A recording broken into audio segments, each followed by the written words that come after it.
welcome back to another episode of Talking Fast alongside me, just like every week, Manager Jacob. What's up?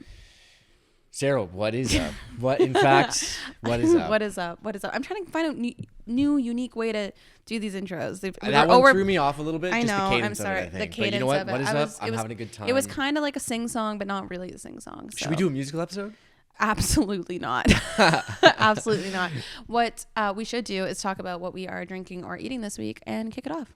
Okay, Sarah, throwback to Jacob when he was 11 playing rec league soccer in the summer. Yep. I know that this is a shared experience that probably most people in Ontario have. Maybe most people in Canada. Maybe probably North a lot America. of people in the world. Yeah. However, it's specific to my experience here. Orange slices on the soccer field. Yep, a I classic. had an orange the other day. Listen, I don't Wait, know if it wasn't like orange slices playing soccer. You just had an orange? Yeah, well, I'm getting there. I think I'm in my citrus era. I'm putting it on salads. Citrus era. You ever had a blood orange in a salad? No, it is good. No, I Try haven't. it. Try Okay. that for your next recipe. Okay. Side salad, blood orange salad. Okay. Butter lettuce. It's good. But I had an orange for breakfast the other day, and I cut it open, and I don't know what happened. I must have just been like, feeling some kind of otherworldly energy because I cut it, and I was like, that is the perfect orange slice. And it reminded me, took me all the way back to that soccer field. And it actually made me a little nostalgic and a little sad. Because I hadn't had oranges on the soccer field for a while. So I think this just means you should bring orange slices to your next soccer game. And I did want to ask you, I think I will do that, but in soccer or any sports, were you orange slices, freezies, or watermelon? Freezies. I was a really picky eater as a kid. I didn't eat a lot of fruit. Really? I don't like the text. I don't like oranges. Like pulpy stuff that gets between your teeth? I never liked that. So I'll eat an orange now, but like growing up, I wouldn't. I refused to. I would suck the juice out. That's all I would do. Okay, if you're a freezy person, what's the best flavor White. of freezy? White. Yeah. Is that a flavor? Whatever the white one is. Yeah, It's a flavor. Sarah, what about you? What are you eating or drinking this week? If we're talking about eras, and you follow me on Instagram, I won't shut up about it as if I'm. As seen if you go like as every single if I day. just discovered boba. You're like a boba influencer. No, like literally, like boba. First of all, I grew up in Cope. We need some context. I talked about this in I think it was a vlog with Tara because we got boba before we did our reading challenge. Yeah. I grew up in Coburg, Ontario. Mm-hmm. We sure as hell did not have boba, milk tea, whatever. We didn't have bubble tea, any of it. You guys didn't know what tapioca balls were? No, I didn't. And then I was so freaked out about like texture of things. I never thought I would like it because I didn't think I would like the tapioca balls. I mean, the tapioca balls are a little freaky. But so this is going to be, I think I'd only had, no, the first time I had boba was Julia's wedding. That was this summer. Really? I don't have friends that like get boba totally or fair, whatever. totally So I just fair. like never had That's it. almost and like- it's intimidating when you don't know what to order. I had no idea what to go in and order. So then Julia's wedding had a Cha Time truck. So it was amazing because it was free. So I got to go up and I tried a milk tea, which was her favorite. And I got to try a mango boba and it changed my life. Good opportunity to sample. Exactly. So I got to sample and then it kind of like went away. Like I just was like, oh, that was amazing. And then I never like got it again. And then when Tara and I got it before our reading challenge, I was like, is Tara a big boba person? Like a decent, like I think when she lived in LA, she was more of a boba person. Okay. So it was like, I was like, oh, I'll get one too because I liked the mango one.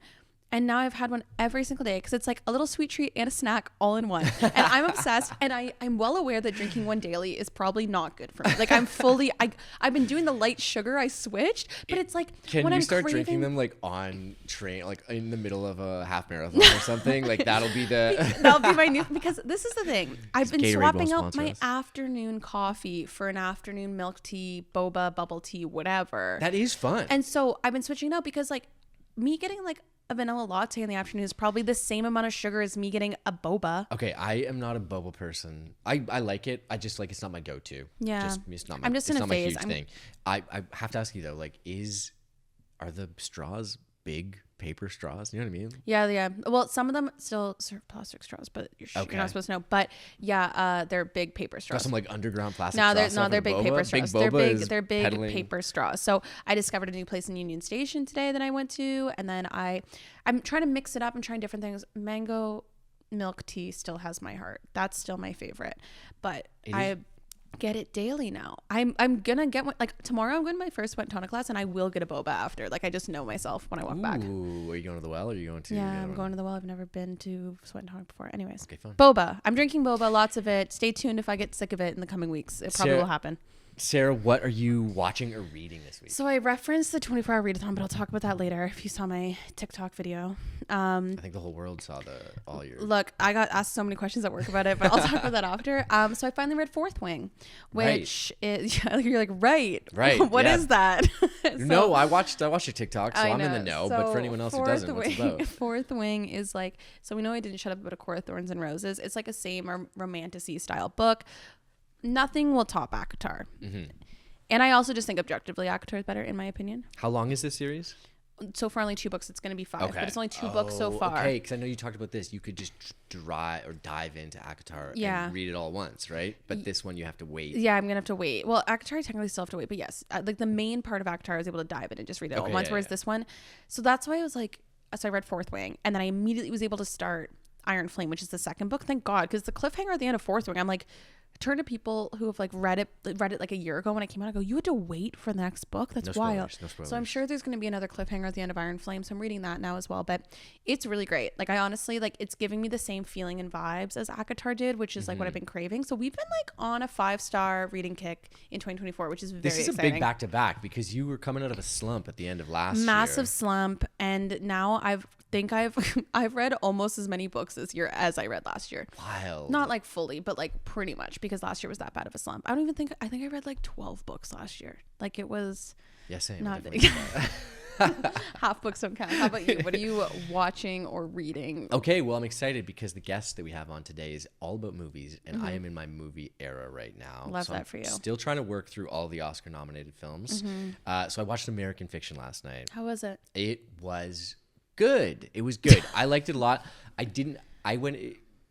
It is one of the movies that hasn't got as much buzz, I think, did you go as in some blind? of the other like, ones. Did you know so I kind of went in about? blind. Yeah, okay. I knew that he was a writer, but I didn't really know anything else beyond that. I did like it. There were some slower portions kind of in the middle that it was kind of just sitting there being like, okay, let's maybe scroll the phone a little bit. But I think the ending was worth it, where it kind of gets a little bit meta, and I was like, oh, that's interesting. That's good. I would recommend it for sure. And Jeffrey Wright, who is the lead, is just like fantastic. And then also, what's his name? Is it Sterling K. Brown? Yeah, Sterling K. Brown. He's good in everything that he's unbelievable. He's an unbelievable such actor. a good actor. Yeah, he's got a supporting role in this one, but it's good. What are we listening to? Okay, speaking about throwing back to nostalgic soccer days, what I'm listening to this week. You ever listen to Vampire Weekend? No. Yeah, probably because I'm a little bit older. Is that why? My sister used to listen to Vampire Weekend, I think. Oh, got good taste then. I never did. Okay. What's a song? What's a Vampire Weekend song? Walcott? I've never heard. What? Okay, Did you just say Walcott? Yeah, you're going to have to go back and listen to some Vampire I've never heard of Weekend. this in my life. Here's what I like about it, though, is that it was a band that, like, really I listened to heavily in my probably early 20s. Okay. Now they took a long hiatus. And I saw they're coming back and doing a show this summer, aren't they? Yeah, they're touring again, and they're coming out with a new album, and they just released the first single. And it was just, the experience when a band that you've liked or an artist you've liked has been away for a long time. You kind of forget about them a little bit, but they come back, and you're like, this is just as good. That's why I need Kings of Leon to, like, put out a new album and come and tour, because, like, that would... Have you seen them live? No, they're one of the only bands I haven't seen live. Okay, I also haven't seen Vampire Weekend live, so I might have to go to this tour. That's so exciting. It's Bud Stage, is it not? Yeah, it is. Oh, great venue too. That's so exciting. Yes. What about you? What are you listening to? Well, the weather is fluctuating, but it's been pretty warm again. And when it's warm, I associate that with yeehaw. So I'm back in country music, and I don't have anything specific that I'm listening to. It's like, like Spotify makes those things for you. That's like country mix or whatever. It's not like the day list. So it's like half your songs that you already like, and then mixing them with some other stuff. So I've just been listening to that. A lot of Kelsey Ballerini specifically, because I love her album. Yeah, what if Spotify is creating a playlist for you that's country focused? They know you. Is it more slow, kind of sadder I'd country? say Kelsey Ballerini is a little bit like that right now. That her one album is, but not like her other stuff isn't.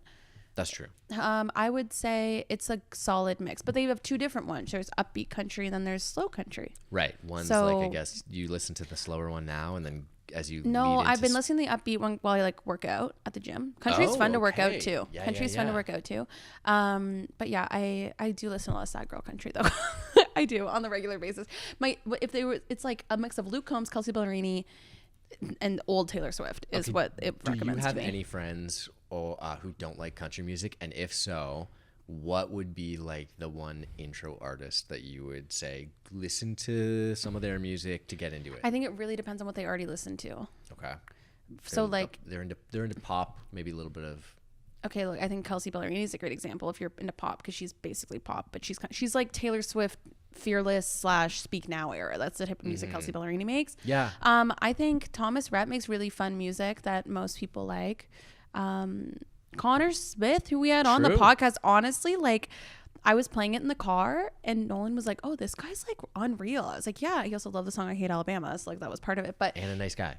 And a great guy. So I think he's a good example. But yeah, I mean, I'm going to see Brooks and Dunn this summer. Like they're 90s country. I was trying to listen to songs. I was like, oh my God, I don't know any of their music. I realized the only reason I know who Brooks and Dunn is because they're referenced in songs. Like people will say like, put on the Brooks and Dunn or whatever. Yeah. So I'm now panicking slightly that I'm going to go to like, there's going to be a lot of. Well, you have time to go through the discography and listen to everything. I already started to listen. I don't think I like it. I don't think I like it. It's got like the one song that's like the Neon Moon. I can't sing it. I can't sing it. Anyways, so as a pop country girly, the Thomas Rhetts, the Jordan Davis, the Kelsey Ballerinis of the world. That's my vibe. I'm not fully like a deep house country person. Sarah, somewhere you went this week? I went and set a world record. Whoa. I was in attendance. Well, I didn't really set it. I was in attendance for it. So I think that means I helped set the world record. You were definitely part of it. What was it? For the largest attendance of a women's hockey game ever. Oh. 19,400 people. At Scotiabank Arena, right? At Scotiabank Arena. Amazing. And guess who was the rowdiest fan there? This girl. Guess who was starting ref you suck chants? This girl. I literally, when I go to like hockey games, like Leafs games, I just sit there and like drink a drink and I'm just like, okay, like it's the Leafs and whatever. When I was at a PWHL Toronto game, I was screaming at Marie Flute Plan. I go, this isn't Team Canada. We don't like you here in Toronto. Like I was wildin'. Okay, I like this. But it was so fun because like my friends and I was a group of 8 of us that went. When else could 8 of us go to a hockey game? Yeah. Like a Leafs game would be like $3,000 for us all to go to a Leafs game together. So it was so fun because it was a group of 8 of us. It was like $30. It was a great Friday night. We went to the bar after. We were riding the high. They won. It was so much fun. Like genuinely so much fun. I wish all the games were at Scotiabank Arena. Obviously they're not. But it was such a good. And I cried a little bit because like for like 10-year-old me who played hockey and just wanted to be like a hockey player, like getting to see that was so crazy. Like there was a lot of kids around us, so I had to like chill on the swearing when I was like yelling at the referees. But but it was really cool to see them being like, oh, they're gonna get to like grow up knowing that if they want to become a professional hockey player, they can, which was really cool. I know. I think about that all the time because my niece is now a year and a half old, just almost 2, and I'm just like, whoa.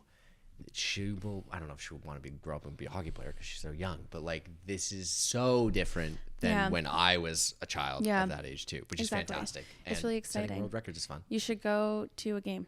I would love to, but isn't it all sold out? They're all sold out. I know. I was trying to, and I was like, there are no tickets. They sometimes do day of ticket drops. PWHL Toronto. If you want to send us to a game, let us know. I'm rowdy. But I'm rowdy for you. We should have a player on. We should talk to a player. 100% we should. Let us know who we should talk to. Where's somewhere you went? Okay. I have a new recommendation for a cocktail bar / place to go and get small plates. I know that you're into the small plates. And guess what? For once on this podcast, I'm not going to recommend something that is in the East End.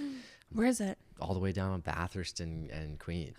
It's, wait, so it's near me. It is, yeah. So if you haven't been, I don't know if you've been to 416 Snack Bar, which is on Bathurst. Yeah. They have a relatively new one around the corner on Queen called Short Turn, which is basically designed to look like a streetcar-ish with like curved ceilings. It is one of the most beautiful little bars that I've ever been in.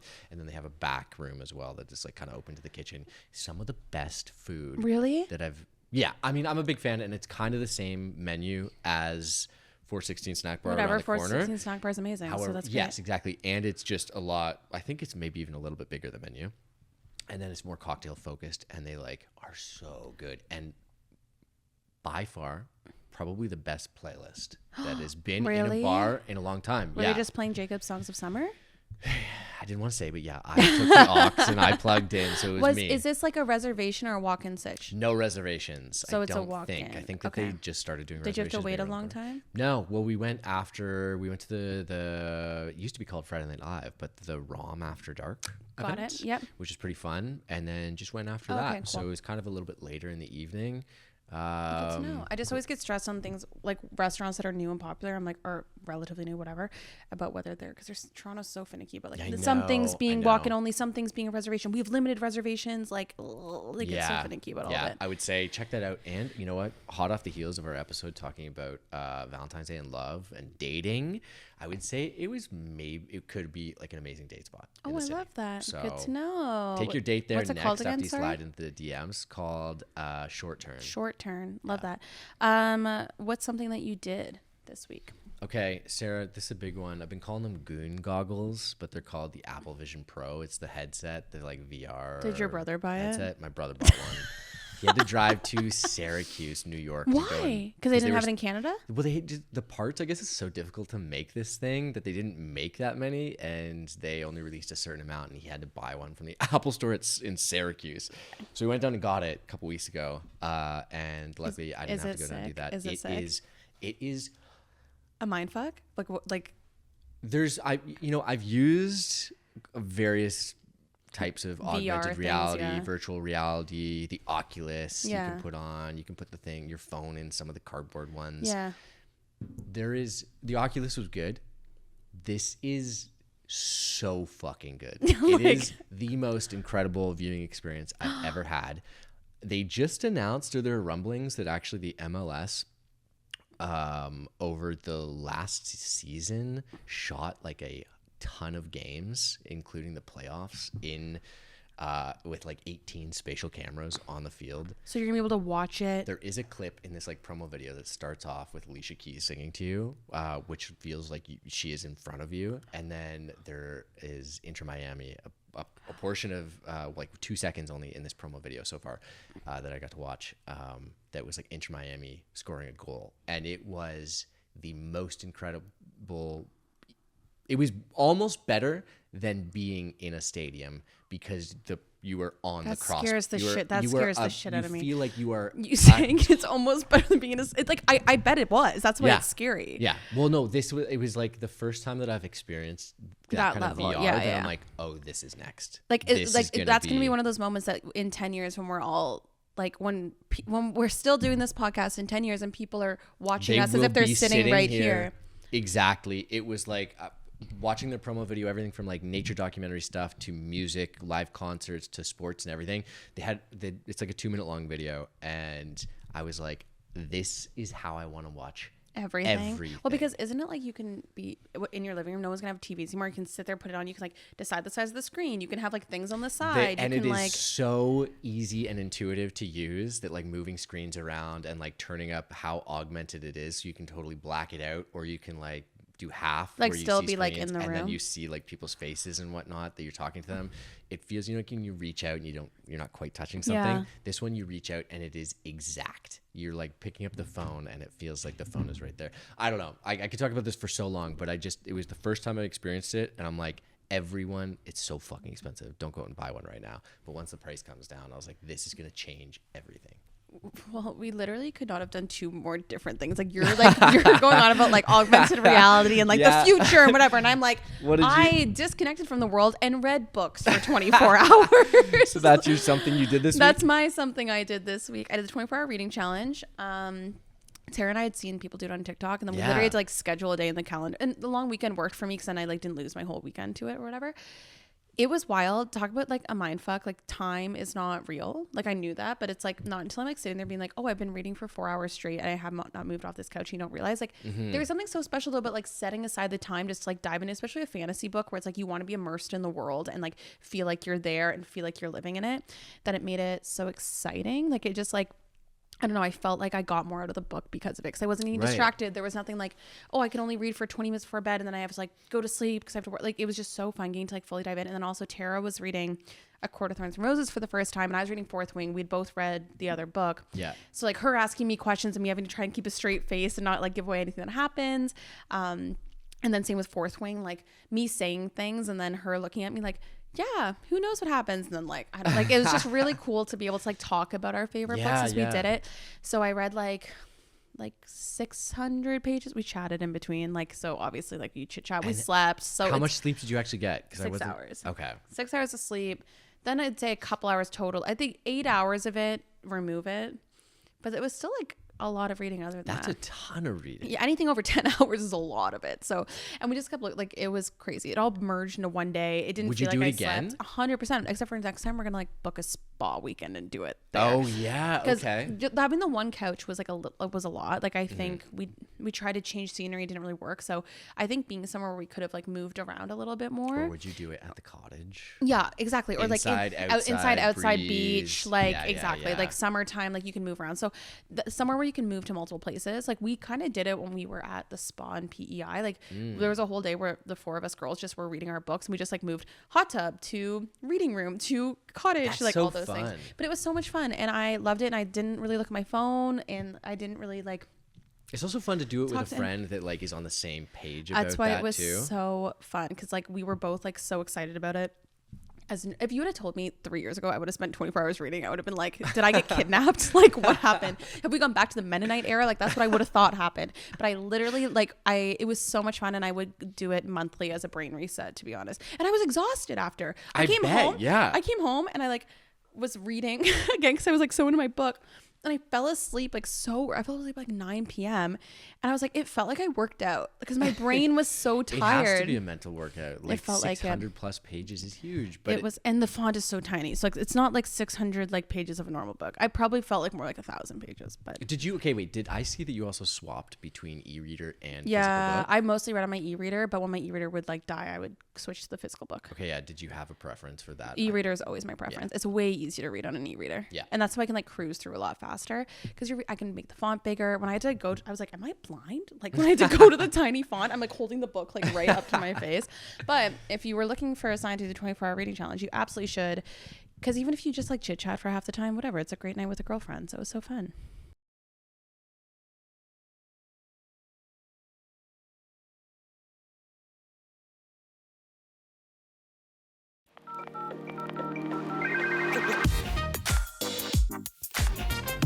Our next guest is a broadcast professional and media personality with years of experience in the world of entertainment.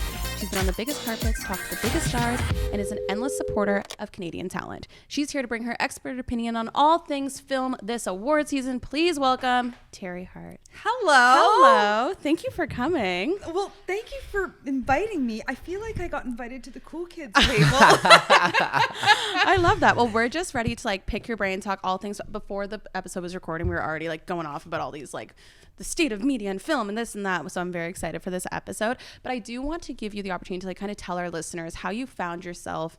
I mean, not here at Talking Fast, but I mean, I guess the long way around to here and just finding yourself in media and entertainment, because I think people are always so fascinated because no one's two like routes are the same way. Yeah, no, there's definitely no two routes. I mean, in some ways, I feel like I was predestined. I worked at a movie theater in high school. Oh, I love that. Yeah, so I spent a lot of time in movie theaters as a teenager and serving popcorn, and then got promoted to like, the box office. That was a promotion. Oh my God.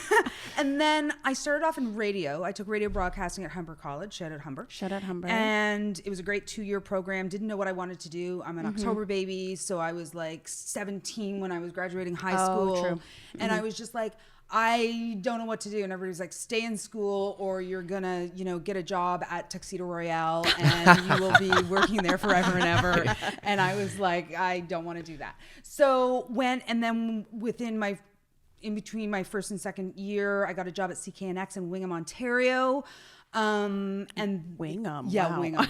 Postal code NOG2WO. No one goes to Wingham, Ontario. I'm kidding. It's a great, great part of the province of Ontario. And then I really did fall in love with radio. I think that it is the best medium out there. It's the best medium to communicate a thought. Anybody who wants to be on camera should do radio first. Figure out how to get a thought from here out of your mouth before you worry about anything else. That's true. There's a reason at school they always teach us radio is the first class you take at RTA, Right. at TMU, because it's like if you don't have audio, you don't have video, right? It's foundation. It's exactly. It's how you build the house. Yeah, it's foundation of communication, I think. And then I went and worked at CFNY, which is now The Edge. I think I was 21. Oh, wow. Then I went from there to Q107, and I was the community cruiser reporter. Nice. It was a time. I worked there from when I was 21 to 24, and then they were starting a TV show at the Movie Network, which back in the day was 24-hour movie channel, kind of Canada's equivalent to HBO. It's now Crave. And I'd never stood in front of a TV camera before in my life. And I went and auditioned, and I got the job. And I worked there for 19 years. Oh my God. Wow. Yeah. So, and I worked there. So that was 1996. I'm old. And I worked there for 19 years, and I grew up there, and I learned movies there, and I interviewed everybody there. It was kind of the heyday of independent movies in the early aughts and Miramax time. And true. Yeah. You know, I was, you know, I'd go to LA. I treated LA like a bus stop, and I'd go and, you know, you jump from interviewing Ben Affleck to, you know, Robert Redford to Denzel Washington and it was just, that was one weekend. Yeah. I mean, it was such an exciting time. Then Bell bought Astral. Yeah. And then I worked there for like a year or so. Then they fired me because that's what happens when companies buy each other. Freelance for a bit. Then I worked at Rogers for a while, was on breakfast television, reported there, left there in 2019. And I've been freelancing. I work at Super Channel now, which I love. And I do all kinds of, you know, independent freelance reporting. I do stuff on CBC, do a lot of radio there. And I'm here because basically I stalked Sarah. I mean, I kind of cyber stalked Sarah, and I'm like, oh my God, like what a talent, And I want to know her. And then I met her at an event, and I was like nervous, and because I have interviewed Oprah Winfrey. Lauren introduced us finally, I think is what it was. Lauren DeRush introduced us. I don't know if you remember though, the first time we actually were on an event together, it was a virtual event for Netflix. You probably don't know this, but it was a Clausen Chase Netflix, like the wine tasting. I remember that. Where it was the different wines that, it was a peak pandemic event. It was like 2020, like, or 2021. Yeah, it was 2021, peak pandemic. And I'm just like sitting in my living room. The best part is Haley was sitting beside me while doing it. And she was like, I'd be on mute. She goes, so that's Teri. That, like, she's pointing out all the people, which was so funny. And like Lawrence messaged being like, we know Haley's sitting beside you sharing the wine. Like she can be on camera, but we were just like trying to post it. But that was actually the first time we didn't meet, but that was like my first like interaction with you, and I always loved your energy. So then when we met in person, I love it. The rest is history. When you made I want to go back to your history a little bit, because when you made the transition from radio to then being in front of the camera, this is something that, like, you know, as Sarah's manager, she roped me into the podcast here, which I love, but it is a transition to being aware of yourself in front of the camera. Is that something that, you know, you said you went and did it for 19 years after that, and then continued on. Did you always foresee yourself being on TV or sticking around in TV or going back to radio? Or how did you envision that? I mean, it's interesting, Jacob. The time is so different now, right? Like back then, when we're talking about 1996, 1997, there was no social media. I mean, people didn't have cell phones. Yes. You know, people had a Rolodex on their desk. Yeah. So the idea of being on television was a really kind of elevated position to be in. It was... Yeah, it was like status too. Yeah. It was like an influencer position. So I had no dreams of that. And people get frustrated when I say that. People are like, you've had this amazing career and you've had these amazing experiences. Was this always something you dreamt of?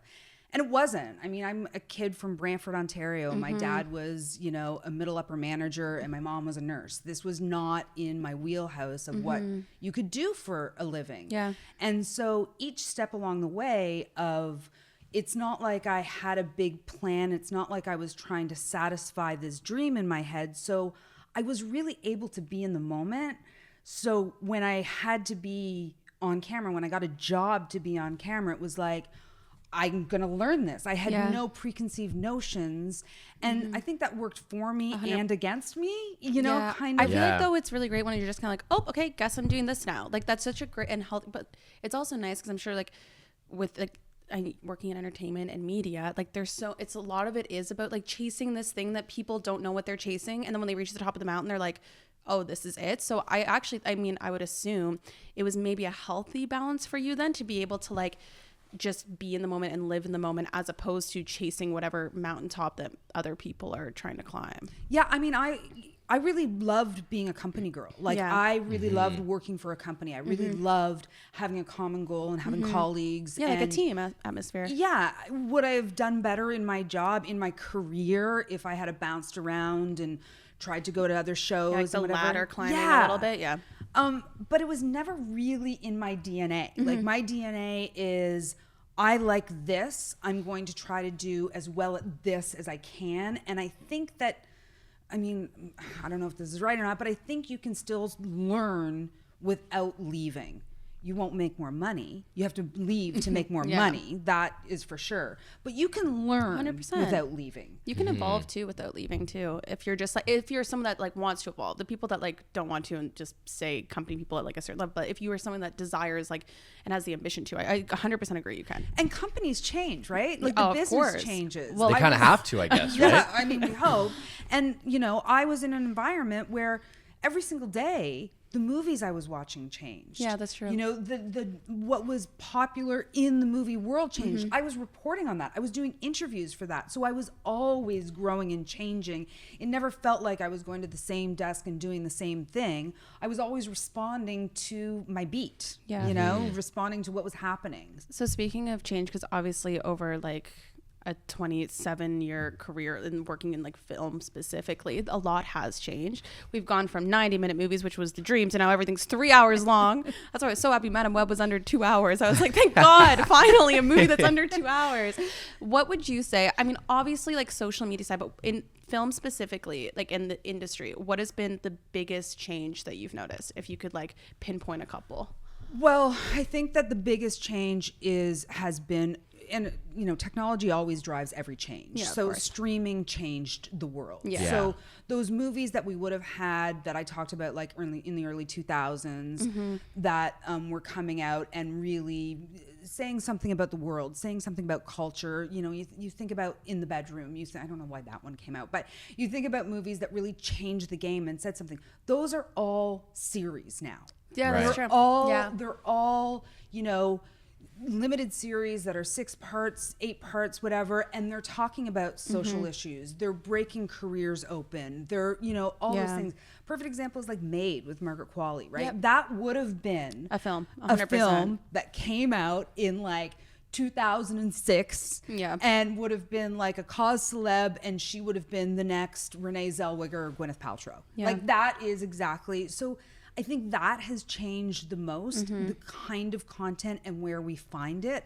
I love that they're now making these movies and these kind of commentaries on, you know, social issues for limited series. I love that for us. I love people being able, but I would love to go to the movies and see something that doesn't have any latex in it. Yeah. Also, you know, Yeah. I still I still love to go and discover new characters and new people Yeah. on a big screen that's agree. not in the comfort of my home, although I love the comfort of my I know. home. But there are like there are things that you lose when you're not having that, especially because at the comfort of home, I'm gonna have my phone out. You're still gonna be distracted. Like there's those films that's why like the festival is amazing, and like something like Alice Darling was something that probably like I would have scrolled past on a streaming service, to be honest. So Yeah. I would have just been like, oh okay, like whatever, it's Anna Kendrick. I would have just like ignored it. But then going to the festival to see it, and when you can't have your phone out, you're just like fully immersed in it with the suspense. Like that's something that I'm so happy it was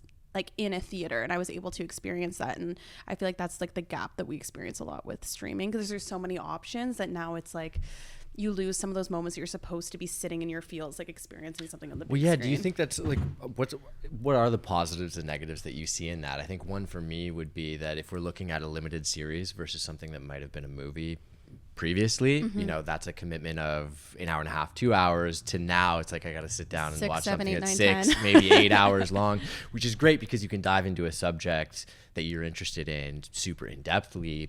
But then at the same time, there's just so much media out there to consume that stuff goes missing sometimes. Yeah, I mean, history has a way of repeating itself, right? And so right now we've been in the golden age of television for a while now, but I think that what is going to happen is, you guys maybe are too young. Sarah, I don't know exactly your background, Jacob, but Sarah, you might remember it just from the industry. But when digital television became a thing and everybody had a channel, like there was a knitting channel, there was a golf, I mean, there's still a golf channel, but there is, there was every, small little niche channel. That's how sports channels became a thing, was literally because of that. 100%. 100%. And they all didn't survive. Correct. Right. There was just too much out there. And the same is going to happen with streamers. And the same is going to happen with content. Yeah. So if I had a crystal ball, I would be very, very rich. I don't. I mean, there are certain things that I'm drawn to that other people aren't. There's a lot that I'm not drawn. I don't watch any reality. I'm a reality newbie. I'm new to it though. I'm new. I know, and everybody's like, referencing Vanderpump, and I have no, there's something that I'm missing in terms of my pop culture reference because I'm not there, and I'm struggling with, do I need to go back? Do I need to go there? But at the same time, do you have time to? I feel like you have to watch so much stuff. Don't you do it. Sacrifice a lot of other good I literally, stuff. the only reason I can get through things like Vanderpump and like Real Housewives of Salt Lake City is because while I'm cooking and stuff, it's just always on in the background. Like, it's mindless. Like, they're just yelling at each other. It's like your family at a reunion yelling at each other in the background. You're not really paying attention. Like, that's how it feels. But like, if you have to be for your job, you need to like be paying attention. No, like I wouldn't. Don't get into that world. Don't do it. Don't do it. It's not worth it. It's not worth the references. And like, I watch a lot of movies that other people like. I watch a lot of movies. Yeah, of course. I watch a lot of smaller movies. I try to watch as much series as I can. Like, I just binged Mr. and Mrs. Smith. Oh, did you like it? Well, you just watched it, loved didn't you? I loved it too. And Yeah, I it's next just on my want list. to look. I went back and forth between loving Donald Glover and loving Maya Erskine. Everything is a time commitment, but I used to spend more time in theaters. So you just to go back to your question of the pros and the cons of streaming versus theatrical.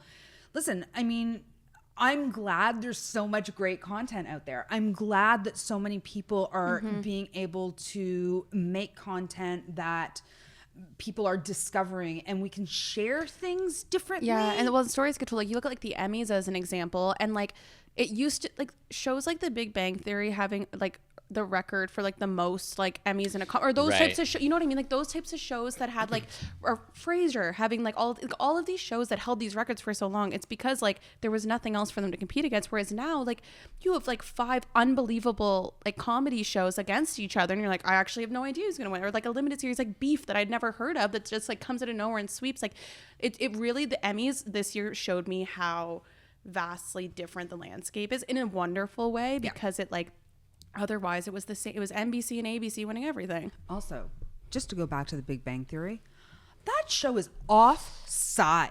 Have you watched? So I'm a big Jeopardy fan. I watch a lot of Jeopardy, like every night Jeopardy, and somehow I get to Big Bang Theory comes on before or after. Anyway, somehow I see like it is so terrible against women, like for women. I never watched it. I know, and it is so homophobic. Yeah, and it is.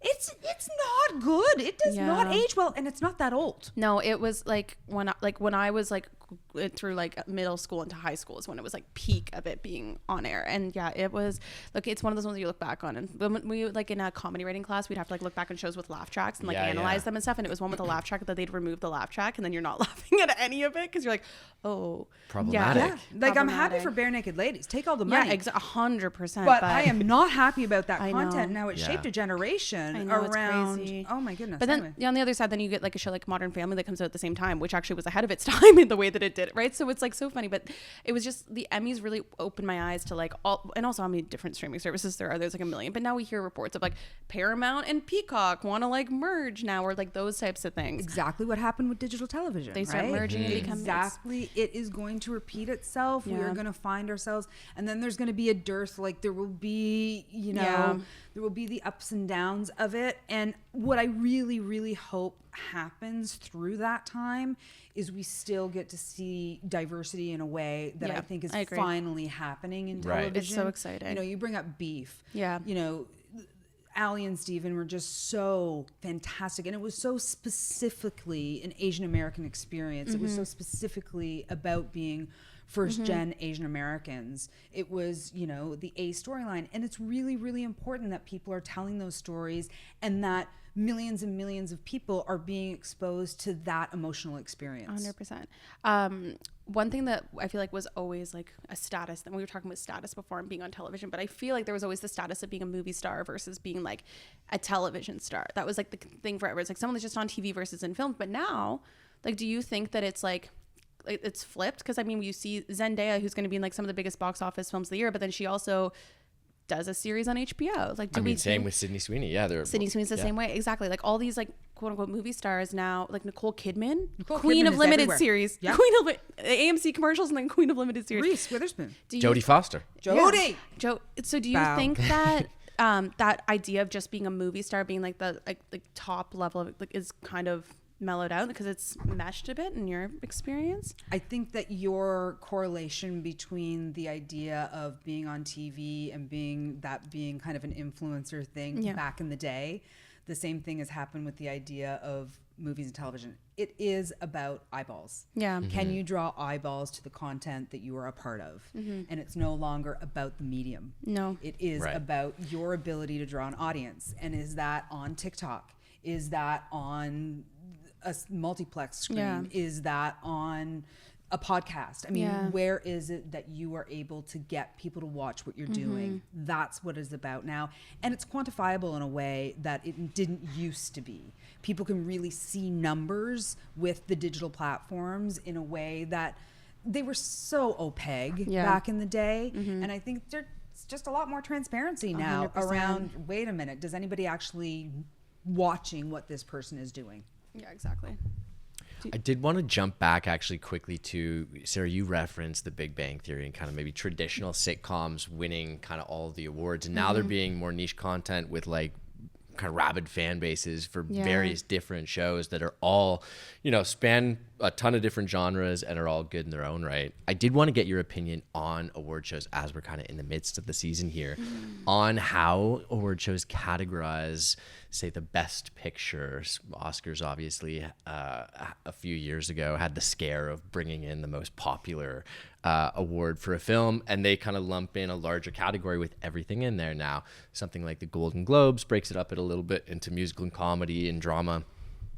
Do you think that award shows really do a good job at picking what the best films are or TV shows are throughout the years? Award season is a business. Yeah, of course. Releasing a movie is a business, and award season is a business.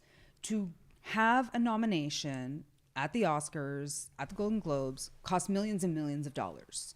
You hold screenings, they cost money. You hold Q&As, they cost money. You send out screeners saying, please consider. You send out screeners. You send out swag. Yeah. I mean, there are rules for, I'm a member of the Critics' Choice Association, and there are rules in terms of what people can send us and what people can't, in terms of value.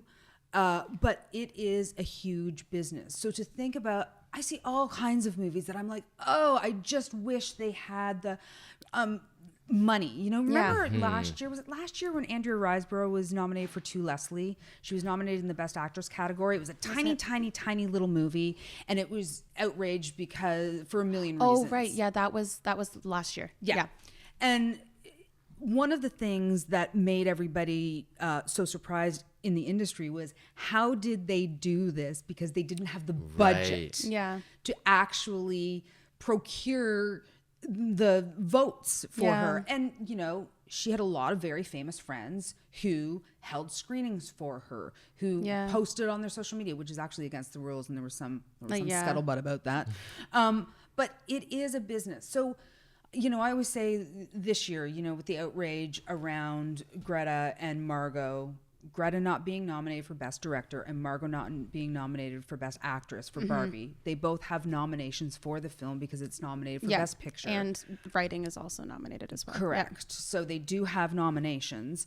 But in those specific categories, the outrage of all of that, it is, you know, it is a business. Yeah. And, you know, there is a complication around not everything is going to get nominated. I was more upset of Greta not getting a Best Director nomination because I do think it's patriarchy, and I do agree. think in a year that we had incredible films by female filmmakers and we only have one female filmmaker nominated. Shout out Justine Triet and Anatomy of a Fall, fantastic movie. But where's Celine's song? I know. Where's Ava DuVernay? Yeah. You know, I mean, Origin is spectacular. I don't know if you've watched No, I Origin. haven't. Put it on your list. It's spectacular.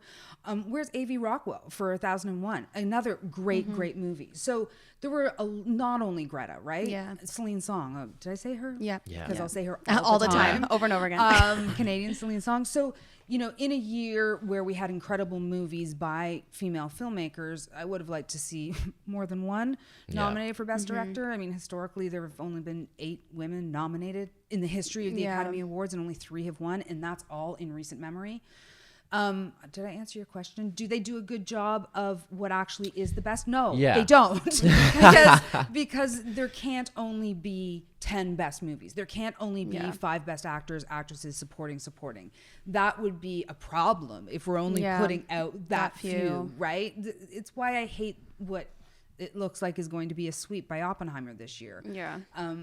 A, I didn't love Oppenheimer, and B, I don't think that, again, going back to the early 2000s, dag nabbit, I'm so old. But you had a variety of things being recognized back in those days. You could have a great performance in a movie that didn't go on to win Best Picture. You could have, you know, and things seem to be adjudicated for those categories. So I love award shows. You brought up the Emmys. I love the Emmys this year. Yeah, I love they were so good this year. Oh, the nostalgia, the romance. It was so good. It felt like it was produced by people who love television.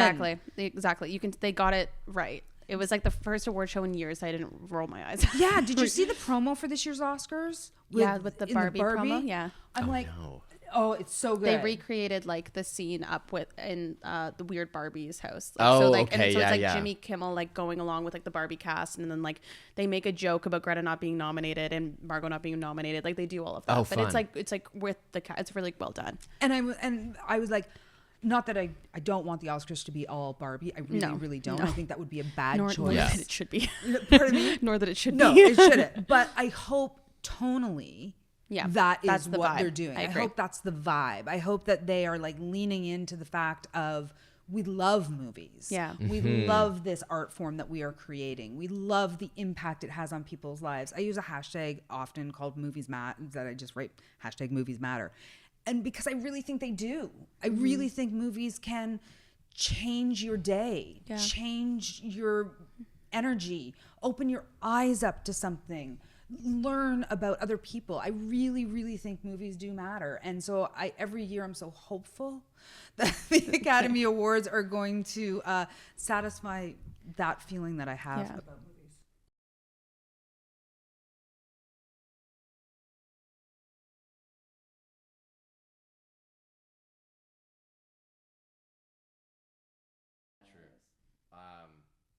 Well, okay, maybe we'll start here. What was or one or a couple of movies from this year that did make you feel something? Made you that proved that movies matter. Yeah. So my favorite movie from 2023 was Past Lives. You know what? Same. Yes. It's on my list. I'm watching it this Amazing. weekend. I still haven't seen it. Put your phone away. Like It's one that I want to like fully immerse myself in. Like light that candle. Yeah, light my candles. I'll put my lights all off. It'll be good. And I mean, the great thing about Past Lives is it can't be spoiled for you. It legitimately is an emotional experience to watch the movie, no matter what you know about it, no matter what you don't know about it. Do you agree? I agree. Yeah, especially like one of the last conversations at the bar, you just kind of have to sit there and you're right. You have to watch it happen to Oh my God, maybe I'll and go home you- tonight and watch it. It's a thing. Yes. It's a thing. And like Greta Lee is having a moment. She was amazing in the morning show. Yeah. And now she's just so spectacular in this. Celine Song, like just hand her whatever she wants to do next. Yeah. I Yeah. think she's gonna do a movie with Margot Robbie's production company, Lucky Chap. Yeah.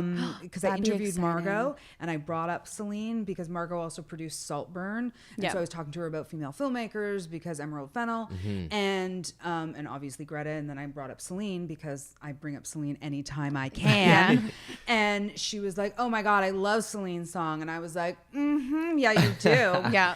And yeah, Past Lives is a movie that it feels like it's from a little bit of a different time. It feels like it could have been on a streamer. You know what I mean? Like that idea. But I'm so grateful that I saw it on the big screen. Yeah. I heard all this buzz about it out of Sundance. And then I kind of ran to see it as quickly as I could. And I was in the theaters and I was like, whew, how did you take me where you took me? Yeah. And thank you. And thank you for introducing me to this really complex idea of what we expect our lives to be and where we end up and how we can love where we end up, but still be sad about what we've lost. Would you say that's a movie that, I mean, because it still got a Best Picture nomination did. and it still has like some, but do you think that's an example of a movie that maybe didn't have the financial backing behind it to be able to put it more at the forefront? Yeah, I mean, I think that nobody can be sad about the trajectory of Past Lives. It's had an amazing run. It's got amazing buzz. People are, yelling it from the rooftops, and we are seeing it be recognized at, the most important award show, arguably the Oscars, and I'm thrilled for that. How much more could it have gotten? Listen, I would have loved to see Greta be nominated. I think she was deserving, and I would have loved a director nomination for Celine. Yeah. But I'm not sad for Past Lives because what all of this means is that Celine Song Is going to get more opportunities later. Yeah. and that's what we have to look at for, kind of getting through the weeds of those, up to 10 Best Picture nominations and directors, is when you start digging down to what movies are people talking about award season, whether they actually get that nomination or not. Like, let's hope what this means for Celine Song, for A.V. Rockwell, Ava DuVernay, all these filmmakers who did incredible work this year, that we're seeing more from them. Well, I do like, that's a really good point, because what I like best about this time of year is talking to friends about what they've seen, what they've enjoyed for the last few months, what they're trying to catch up on, and get recommendations that way. Because I find that they're maybe the kind of in the expectation, maybe that like 10 to 7 range at the bottom of the Best Picture nomination list in terms of who's maybe likely to win, but equally fantastic films that deserve to be watched and, like you say, for Past Lives especially, experienced. Yeah. Because they are experience. amazing stories. And then I feel all like nervous because I feel like I've totally, elevated Past Lives. It still is, a movie. It's not. Of course. Of course. Don't worry. And I had an experience years ago with a movie called Sideways, Alexander Payne's Sideways, which Paul Giamatti was in. And, they reunited this year for the Holdovers. And it was in the Toronto International Film Festival. I missed it at TIFF, and I just got to it late. It was one of those ones that I got to late. Once, by the time I saw it, I'd heard so much about it, and and I watched it, and I was like, yeah, it's a movie. Yeah. And I don't want you to go into it with that. Like, I want you to go into it with like. I'm going in blind because I actually have no idea what it's about. Sweet. So I'm going to go in blind, just put my phone away, experience it. So you're speaking about Celine Song or Song? Celine Song. Canadian. Yeah. You're like endlessly shouting from the rooftops about Canadian film, Canadian filmmakers, Canadian talent. Why do you think it's so important to do that? Because, we are next to the biggest exporter of movies in the world, and we are eclipsed by that big marketing machine and everything big and shiny that's coming out of Hollywood. And we are telling equally great stories here. And I want people to see and hear those stories. Yep. And I want the talent that is making those stories to keep making them here. Although I'm very happy for everybody who's gone to the States and is doing great things. Well, they go to the States, but then they come back here to film because the tax write-off. Yes, because of the tax credits, and because they came up with crews that are the best in the world, right? Yeah. Like, yes, tax credits matter, but we have world-class crews in this city in Toronto. So well, I heard, I think it was on another podcast actually, Matt Johnson talking about how it was actually difficult to find space to shoot Blackberry because so many crews were coming, or productions were coming here because we have such good crews. Yeah, we have service. So those are called service productions versus indigenous productions. So anything that's here that is here for tax credit reasons. And something like Trump that just finished shooting here. Absolutely. Or The Apprentice, whatever they're calling it. Yeah. That one. Exactly. Yeah. And so, those crews, and, those are bigger budgets. Crews make more money. There's a reason. There's also a reason we then have the best in the world. And so it's a balance. Yeah, it's a balance. But yeah, Matt would have huge stories to tell about that, I'm sure. Blackberry is such a great movie. Love the success of that movie. And, that's one of the reasons that I shout from the rooftops about Canadian film and Canadian talent. And also, when I started at TMN, we started from nothing. I wasn't immediately asked to interview the biggest stars in the world. Of course. I started off interviewing Canadian talent, and they gave me time. Yeah. They gave me an opportunity to learn how to do interviews and make mistakes. And, The Sweet Hereafter, Adam McGowan's The Sweet Hereafter is a movie that changed my life because I watched it and was blown away by what I saw. And it was a kind of movie that I, at 24 years old, I'd never really been exposed to before. And when I interviewed Adam, who's now a friend in Transparency, but when I interviewed him and he said to me, now this might sound self-aggrandizing, but Adam's a very generous person. We're talking about the movie and he said to me, you got it. You really, really got it. And it went on to be nominated for 2 Academy Awards. And to hear a person who has made that level of art say to you as a kid who's trying to figure out if you have something to say about the medium of movies, the art of movies, to hear somebody like that say to you, you got it, you really got 100%. That was a game changer for me. And there have been so many Canadian talent, filmmakers, actors who I've had some of the best experiences with, and I'm so grateful to them. And I also love the movies that we're making in this country. So there's I will keep shouting. I love that. Someone has to do it. I feel like there's not enough shouting for Canadian talent, but I feel like it's shifting a bit. I feel like the pandemic, everyone obviously being afraid that theaters were going to die and all of that, and luckily they didn't, and people still go to the movies.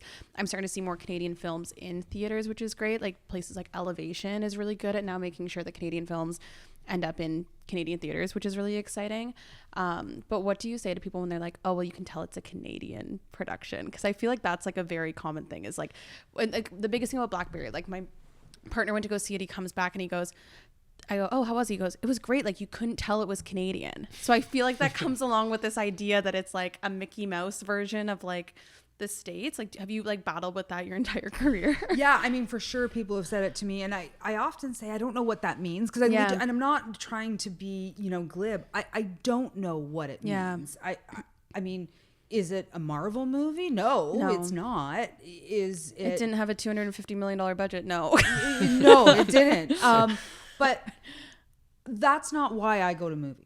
No. I go to movies to feel something. Of course. I go to movies to meet new people. Yeah. And I don't mean the people also watching the movie. I mean the people on screen. Yeah. And that is, to me, I don't care if it's Canadian. I don't care if it's American. I don't care if it's British. I don't care if it's French. I don't care where it's from. If I feel something and I meet new people who I either never want to see again. Yeah, exactly. That happens. Yeah, exactly. Or they're people that I wish I could spend more time with. That's what matters to me going to a movie. I think that Canadian thing, that, oh, it's Canadian. We have a tendency in this country to kind of like shit on ourselves. Yes. We were talking about our healthcare system. Yeah, that's true. That's true. We were talking about, and I feel like that dovetails a little bit. Translates into everything else. Yeah. It's the same with, I mean, like working in sports, you see it with like people being so shocked that like Canada wins like 25 medals at a summer Olympics. It's like, no, like we're like a summer sport. Like they just, like people are just so used to this idea. Oh no, we're like bad at that, or we're bad at this, or we're not like or like we're not them. Or we're not them. Because we're so like easily compared to, like, we can't compare to the States. They have like 400, however many million people live there. Divide everything by 10. Yeah. We are 10% of the United States. 100%. We have like 38 million people. They have 380 million people. Like that is divide everything by 10. And I guarantee you the production values and the level of art that we're making in the medium of movies here in this country is not divided by 10. No. It is. Yeah, not a chance. Go and see a Canadian movie. Yeah. You know, watch something, and, you know, just like you know, you're so well versed in so many things, Sarah, but you know, your core being sports.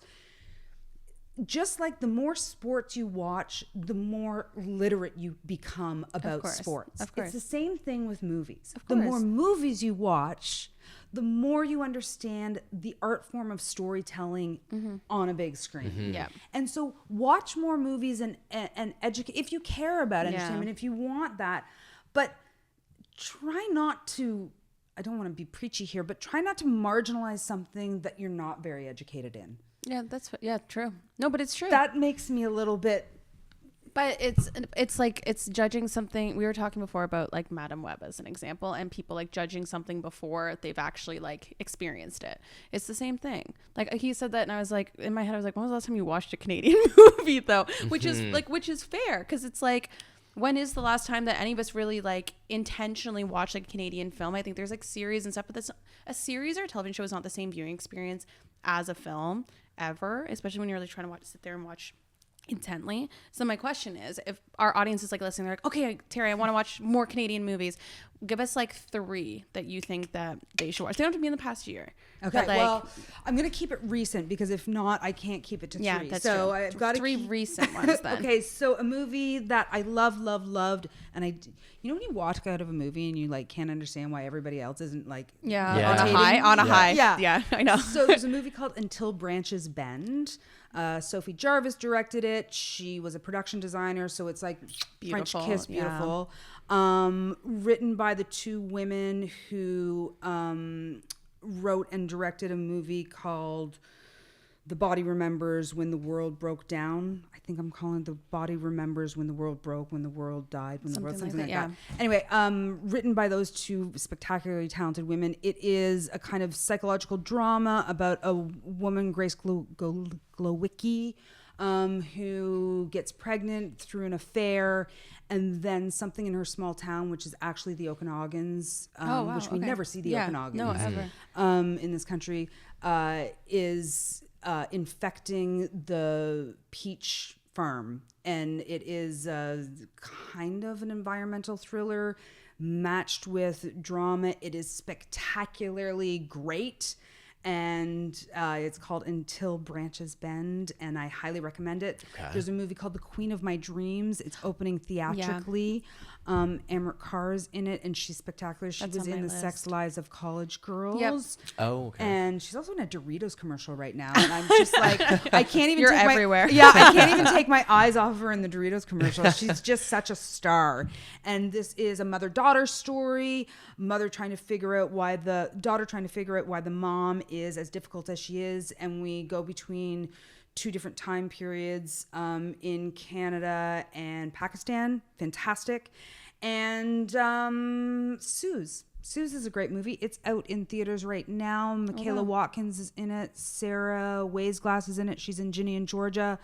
It's a story of a middle-aged woman who kind of everybody is just an asshole to, like in the way that people are kind of assholes to middle-aged women. Like their kids are jerks to them, their ex-husband's a jerk to them, and she figures out a way to come into her own and or find happiness. And she doesn't have a big arc. It's like everybody around her has to figure out how to behave better, because she is a steady. Yeah. Michaela Watkins is a great performer. And so there's 3. I love Amazing. That. And they're all very recent and should be I literally just got fed an accessible. ad for Suze today on my Instagram. I got fed one. Yeah, it's good.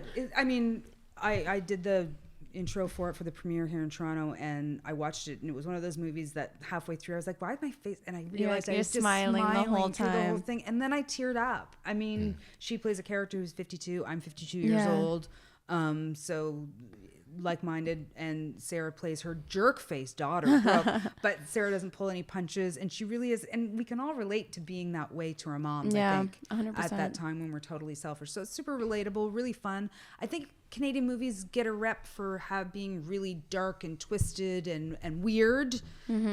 And they're not all dark, twisted, and weird. No. You can find them. You can find those find ones. If anybody wants some of those, slide into my DMs. I can send some recos there too. Yeah. But yeah, there's a few. You have amazing recommendations. We're definitely going to check those out. How many movies do you actually watch a month? Because you're throwing out recommendations left, right, and center here. I got to imagine. What's the easiest way for you to break it down? Yeah, is a week easier for you to break it down? On average, I would probably say I watch a movie a day.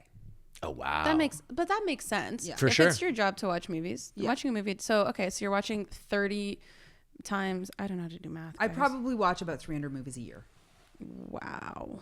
So do you ever circle back on things? Yeah, I circle back on a lot because I do City Line quite often, and so they often are asking me to do like compilation stuff. Oh, that's so cool. like I was just on and doing like movies that speak to the love languages. Oh, Yeah. okay. Oh, so And you can so- circle. I was like, in my head, I was like, you never get to like go back to your favorite films. I then? do. So I rewatched Moulin Rouge, which is one of my favorite Oh, movies of all amazing. time. And like, listen, there are people who hate Moulin Rouge, the white hot passion of a million Yeah. suns. And that's another thing I love about movies Yeah. is two people can sit and watch a movie, and one person can be like levitating afterwards, and another person can be like, what did I just watch? I don't get it. And Moulin Rouge was one of those movies. I love it. It's in my top 10 of all time. Do you So love? what were you gonna say? Go. I was going to talk about the post-watch. movie Okay, so experience.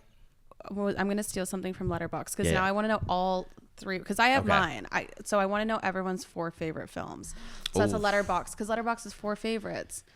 You can take. Do you guys want? I can have mine on my. Yeah. I have mine on my Letterboxd. So I have to get into Letterboxd, don't I? I have to start doing it. But you don't. Have I to. just it's started, so I it's haven't actually you're rated like that an much stuff, actual but I can pull it critic, up. So it's for the people like me who just want to write silly comment. Letterboxd actually might enrage you because it's those film bros that just like think that because they now have a voice Well, it is, that and they, it isn't because I'm blanking on her name, but she's in The Bear. Who's the Oh, lead? Io is on yes, it. but Yeah. she has the funniest Letterboxd. She actually had to So you delete can a few follow. because She had to she's delete a few because she was getting in but trouble. But you Also, can high follow recommend people. on a movie called I Like Movies. I like I like movies. movies. I Like Movies. Chandler Levack's movie. I Like Movies. It got lots of love and deserves as much as we can give it. Check that one out too. I literally have a Letterboxd list called 4 favorites in case I get asked on a red carpet. Very good.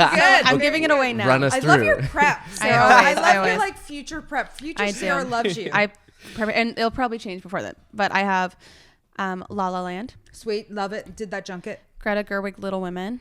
One of the Obviously, I watch it quarterly. The Truman Show. Oh my God. Yeah. Ooh, Sarah that's a good Jenkins. one. And then my last is the original 1980s Anne of Green Gables Oh Very wow. with Megan Foley. Megan Follows. Megan Yeah, Megan Follows. And that whole series, but the original Anne of Green Gables. Those are my 4. You need to lean into Sarah Polyland. Yeah. Because when you've got Little Women in there and when you've got the original Anne of Green Gables in there, there's a Sarah Polly land that is waiting for me. you. I love that. Like, have you seen the movie that she did, Take This Waltz? No. Oh, watch Take This Waltz. Because Steven Spielberg, Sarah Polly wants her cast back. It was Michelle Williams and Seth Rogen who went on to star in The Fabelmans for Oh, Steven okay. Spielberg. And Okay. they are in Take This Waltz for Sarah Polly. Oh, I'll have to check it out. Yeah, those are my 4 faves. Do you have yours? Are you Okay, looking well, at your haven't- list? I pulled up a few, but I haven't rated everything. I just created my Letterboxd account, so like So I've 4 been favorite films. adding for you. over the I love last this for month. you. 4 favorite films. I'm gonna go through 4 favorite or a couple of favorites that I have. One of my most recent favorites, Dream Scenario. I really enjoyed. Okay, sorry guys, I've never the been in passion, front the of a microphone passion, before. the passion, the passion. I started in radio. I need to watch Dream Scenario. Nicolas Cage can be. I have to be in a Nicolas Cage mood. Okay, that is very fair. I will say he is not very traditional Nicolas Cagey in this one. He's definitely wacky, but As if it's an adjective. Being I Nicolas think Cagey. he's almost the perfect person to play this role in this movie because it's just kind of a Those who interesting love movie. Dream Scenario love it a lot. Yeah, else yeah. do Well, you it is a got? little polarizing too because I know a few people who watched it after didn't my like it? recommended and they hated it. What else so, you got there? What else you got there? 1 Week. Oh, 1 week, sweet. One of Canadian. my all-time Joshua favorite movies. Jackson. Yeah. Michael McGowan. And a Gordani Yeah. quick second in the middle of it, which is Oh. like a standout for me and Cameo. maybe led to like a breakup at one point in my life. Go back and watch a movie called Saint Ralph, which Okay. led Michael McGowan to make 1 week. And then Mike just made another great movie, musical interlude, while you tell your other two while I... Yeah, no, those are I'm very You have interested in that. Those are your only two No, favorite I'm movies? gonna pull up a couple other ideas. I love can't this- use past lives because I already talked about that. I'm trying to look at older ones that I've rated highly. I have to give a shout out to a documentary as well, Free Solo. I know a lot of people don't like to watch it, but the guy who free soloed El Cap. Yeah. It's just a wild visually. I find it a visually stunning movie, which is something that I Mm-hmm. wanted to watch. Just got to give a shout out to documentaries here as well.